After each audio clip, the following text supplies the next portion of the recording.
Salut, bienvenue dans cette nouvelle vidéo où je ne vais pas dire la vérité, où je vais simplement proposer mon témoignage sincère d'être humain. Ça va être encore une vidéo essentielle, donc que je veux le plus raccourci possible, dans le but de recadrer une idée préconçue qui fait beaucoup de dégâts en psychologie, donc ça veut dire qui crée beaucoup de malheur, en fait, beaucoup de souffrance. C'est l'idée préconçue que l'ego aurait inévitablement quelque chose à voir avec de l'égoïsme, du narcissisme. Et bien sûr que ça arrive, mais malheureusement, c'est pas aussi simple que ça. Selon mon expérience, je vais même dire, d'abord je vais le dire cash, puis je vais m'expliquer. Selon mon expérience, j'observe que la majorité des égos consistent plutôt en de la soumission vis-à-vis des autres et un abandon de notre souveraineté, ce qui est à peu près exactement le contraire. Donc ça c'est très très important. Ce que j'appelle moi égo, parce que les mots si on les définit pas, ils n'ont pas beaucoup de pertinence. Pour moi c'est simple, hein, l'ego c'est pas une idéologie, c'est pas un concept. Je vous témoigne de ce que j'observe depuis 18 ans à aider les personnes à écouter leurs émotions.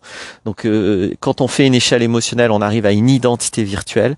Cette identité virtuelle, pour moi, c'est ça l'ego. C'est-à-dire l'ego, c'est une fracture identitaire. C'est quelque chose qui m'est arrivé en général dans mon enfance, mais pas forcément. Mais la plupart du temps, c'est ça. La plupart du temps, c'est dans le cadre avec papa, maman. Là encore, c'est pas obligatoire, mais c'est la plupart du temps.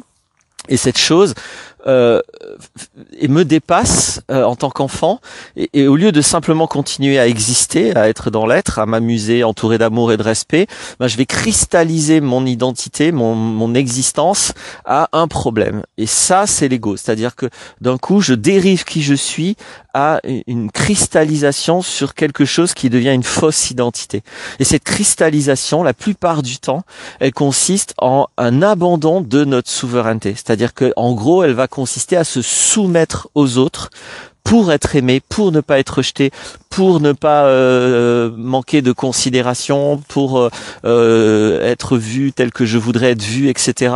Et donc c'était une grave erreur d'imaginer que l'ego est un monstre d'égoïsme. La plupart du temps, l'ego est un monstre de soumission et d'abandon de la souveraineté. Voilà ce que je voulais dire. Donc ne me croyez pas, faites une échelle émotionnelle, vérifiez par vous-même votre ego. Ne parlez pas d'ego à propos de ce que vous avez lu ou entendu. Allez regarder à l'intérieur quel est votre ego, quelle est votre croyance existentielle, et c'est comme ça qu'on est dans la conscience de soi. Le réel est plus fort que toi, donc va voir ton ego au lieu de penser ton ego. À bientôt pour d'autres vidéos.